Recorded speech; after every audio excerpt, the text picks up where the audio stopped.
Hello दोस्तों, मैं आपका दोस्त सीके स्वागत करता हूं अपने यूट्यूब चैनल बिसेन सर की क्लास में। दोस्तों, आज मैं आपके लिए लेकर आया हूं एमपीपीएससी या मध्य प्रदेश लोक सेवा आयोग में जो मेंस का निबंध लेखन का पेपर होता है उस पे कुछ प्रमुख टॉपिक्स हम पढ़ेंगे।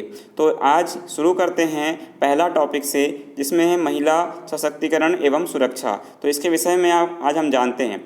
थोड़ा इसके बारे में आपको मैं डिटेल में बता दूं कि जो पेपर होता है ऐसे राइटिंग का 6वें नंबर का, उसमें एक जो निबंध आता है वो 1000 शब्द का होता है और वो 50 मार्क का होता है, और दो निबंध आते हैं 250 शब्द के, वो 25-25 मार्क के होते हैं। ऐसे कुल मिलाकर 3 निबंध में, एक निबंध 50 मार्क का और 2 निबंध 25-25 मार्क के 100 नंबर का आपका पेपर होता है, जिसमें आपको 2 घंटे मिलते हैं।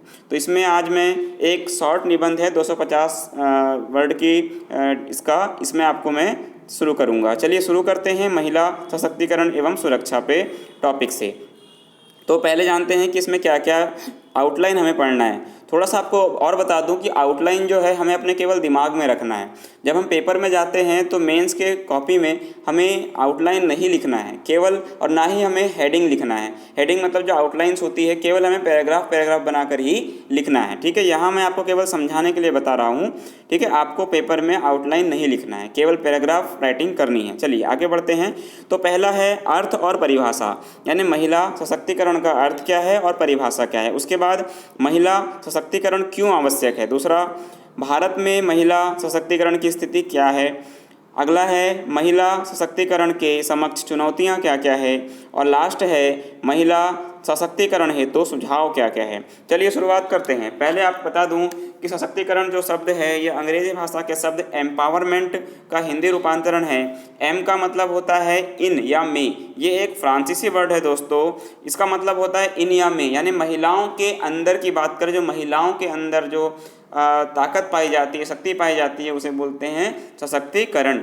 और सशक्तिकरण का शाब्दिक अर्थ होता है शक्ति में होना, अर्थात सशक्त होना। इस प्रकार महिला सशक्तिकरण का अर्थ है महिलाओं का सक्षम होना। चलिए आगे बढ़ते हैं।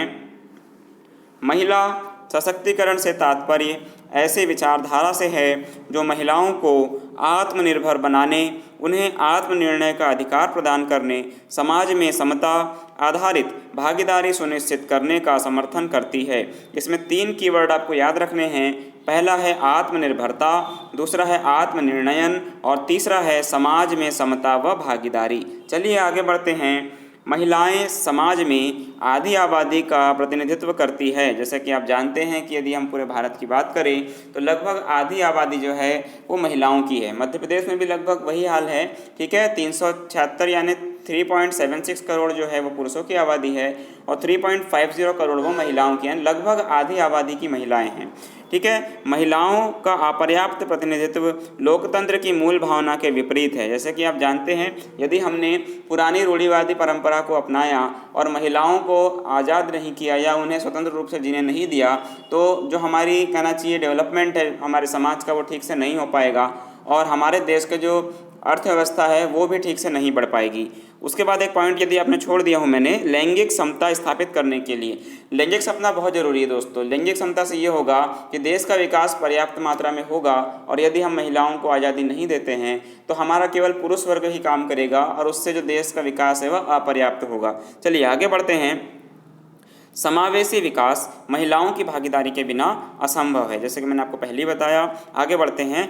आर्थिक विकास को गति प्रदान करने के लिए अंतर्राष्ट्रीय मुद्रा कोष या IMF के अनुसार यदि भारत में महिलाओं को पर्याप्त अवसर प्रदान किए जाते हैं और श्रम बल में उनकी भागीदारी पुरुषों के बराबर हो जाए तो भारत की विकास दर 27% तक बढ़ सकती है। दोस्तों याद रखिए, अभी वर्तमान जो है हम 8 से 9% GDP ग्रोथ कर रहे हैं। यदि महिलाओं को भी हम पर्याप्त अवसर दें, उन्हें गवर्नमेंट जॉब से लेकर सारे प्राइवेट जॉब में उनके लिए रास्ते खोल दिए जाएं, उन्हें पर्याप्त अवसर दें, तो जो हमारी GDP है वो लगभग 3 गुना बढ़ जाएगी और हम जो हैं वर्तमान में जो तीसरी चौथी अर्थव्यवस्था जो है चल रही है, तो हम शायद 2nd नंबर की अर्थव्यवस्था बन जाए। चलिए आगे बढ़ते हैं, देखते हैं महिलाओं के बारे में कुछ और विशेष तथ्य। जनवरी 2020 में प्रकाशित विश्व बैंक की रिपोर्ट। विश्व बैंक ने जनवरी 2020 में एक रिपोर्ट प्रकाशित की, उसका नाम था वुमेन बिजनेस एंड लॉ 2020। उसके अनुसार आर्थिक तौर पर महिलाओं को सशक्त बनाने में के मामले में विश्व के 190 देशों में भारत का स्थान 117वां है। याद रखिए, बहुत अच्छी स्थिति नहीं है हमारी, और चिंतनीय स्थिति यह है कि भारत रवांडा और लिसोटो जैसे देशों से भी पीछे है। रवांडा और लिसोटो बहुत ही बैकवर्ड नेशन है दोस्तों, कहाँ के? अफ्रीका के। हम उनसे भी पीछे हैं महिलाओं के मामले में। ठीक है, आगे देखते हैं। 2019 में संयुक्त राष्ट्र द्वारा प्रकाशित report progress of the world women 2019-20 में कहा गया कि आर्थिक वृद्धि होने के बावजूद भारत में महिलाओं की श्रम बल में निरंतर गिरावट आ रही है। इसका मतलब ये है कि हम महिलाओं को जॉब करने के लिए पर्याप्त अवसर नहीं दे रहे हैं। श्रम बल में महिलाओं की गिरावट के संबंध में भारत की लगभग आधी आबादी का श्रम बल में महिलाओं की गिरावट के संबंध में विश्व में प्रथम स्थान पर है, जो कि चिंतनीय विषय है। भारत की लगभग आधी आबादी का प्रतिनिधित्व करने वाली महिलाओं का भारत की जीडीपी में योगदान 20% से भी कम है। भारत में पुरुष प्रधान समाज है। रूढ़िवादी परंपराएं, जिन्हें धर्म के आधार पर उचित करार देने का प्रयास किया जाता है, महिलाओं को कई मामलों में व्यक्तिगत स्वतंत्रता प्राप्त नहीं है। जैसे कि आपको मैंने पहले ही बताया कि भारत में यदि हम रूढ़िवादी परंपराओं को लेकर चले, जैसे पहले पर्दा प्रथा थी, सती प्रथा थी, और भी बहुत सारी ऐसी प्रथाएं थी, महिलाओं को एजुकेशन लेने का अधिकार नहीं था। वो तो भला हो सावित्रीबाई फुले और ज्योतिबा फुले जी का, जिन्होंने महिलाओं के अधिकारों के लिए उस समय बहुत ही कट्टर समाज था जो महिलाओं की शिक्षा के लिए तैयार नहीं था, फिर भी समाज से लड़कर एक पिछड़े वर्ग से होने के बावजूद उन्होंने शिक्षा की जोत जगाई महाराष्ट्र में, और धीरे धीरे वो जो है वो जोत है पूरे भारत में फैली, और धीरे धीरे आज यही उनके प्रयास देखिए कि आज महिलाओं को पर्याप्त अवसर मिल रहे हैं शिक्षा के और रोजगार के। जैसे कि आज हम वर्तमान परिप्रेक्ष्य में देखें कि अफगानिस्तान की स्थिति है, तालिबान ने साफ मना कर दिया है कि महिलाएं शिक्षा नहीं ले सकती है। कई बार वो अपने स्टेटमेंट चेंज करता है कि महिलाओं को शिक्षा दी जाएगी, वो अलग क्लासरूम में बढ़ के पढ़ सकते हैं, लेकिन जब प्रैक्टिकल की बात आती है तो कहीं ना कहीं महिलाओं को जो अवसर है वो नहीं दे रहा है तालिबान। ऐसा जो रूढ़िवादी समाज था, कहीं ना कहीं हमारा भी एक समय था, लेकिन किंतु आज स्थिति पलट गई है और महिलाओं की स्थिति में लगातार सुधार हो रहा है। ठीक है, आगे बढ़ते हैं। महिलाओं के प्रति राजनीतिक असंवेदनशीलता, शिक्षा का अभाव, कार्यस्थल पर महिलाओं का यौन शोषण, ये सारे जो है फैक्टर्स हैं जिसके कारण जो है आज की डेट में महिलाएं कहीं ना कहीं जॉब करने के लिए पीछे हट जाती हैं। ठीक है, महिलाओं के लिए पर्याप्त सुरक्षित परिवेश ना होना, हालांकि ऐसा नहीं है, सरकार बहुत से प्रयास कर रही है। जैसे कार्यस्थल पर जो है क्रेच की सुविधा, मतलब जो है पालना घर बनाया गया है, जिसमें जो महिलाएं होती हैं जिनके छोटे छोटे बच्चे होते हैं, वो जॉब के साथ जॉब लोकेशन पर अपने बच्चों को ले जा सकती हैं, और वहाँ बच्चों की सुरक्षा के लिए कुछ महिलाएं पदस्थ होंगी और वो आपके बच्चों की सुरक्षा करेंगी। चलिए आगे बढ़ते हैं, कुछ सुझाव देखिए कि क्या क्या सुझाव है जिसमें महिलाओं की स्थिति में सुधार हो सकता है।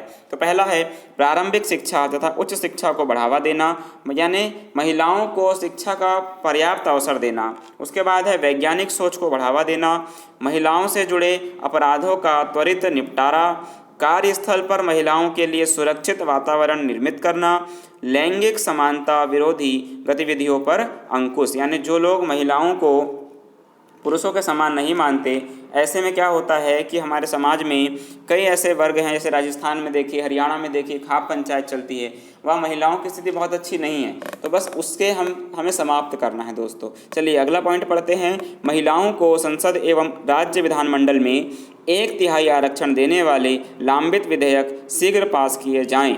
आज भी हम देखते हैं कि मध्य प्रदेश शासन ने ग्राम पंचायत चुनाव हेतु महिलाओं को 50% आरक्षण दिया है 2008-9 से, किंतु यदि हम भारत की बात करें तो भारत में संसद और कई राज्यों की विधानसभा में महिलाओं के लिए 33% के जो आरक्षण का विधेयक लंबित है। अगला देखते हैं, आखिरी पॉइंट है, महिला सशक्तिकरण की दिशा में ग्रामीण स्तर पर अधिक ठोस प्रयास किए जाने चाहिए। इससे क्या होगा कि धीरे धीरे पूरे भारत में जो महिलाओं की भागीदारी हमारी अर्थव्यवस्था में बढ़ेगी, हमारे शिक्षा क्षेत्र में बढ़ेगी, और धीरे धीरे जो हमारे आने वाली पीढ़ी है, जैसे भी कहा भी जाता है कि प्रथम गुरु माता होती है, इसीलिए यदि हमें अपने समाज को शिक्षित, संस्कृत और सुसज्जित बनाना है तो हमें पहले महिलाओं की स्थिति में, चाहे आर्थिक हो, सामाजिक हो, शैक्षणिक हो, सारे क्षेत्रों में महिलाओं को सुधार करना होगा। तो ठीक है दोस्तों, आज के लिए ये महिला सशक्तिकरण का टॉपिक आपके लिए मैं लाया था। अगले वीडियो में अन्य टॉपिक के साथ मिलूँगा, तब तक के लिए थैंक यू।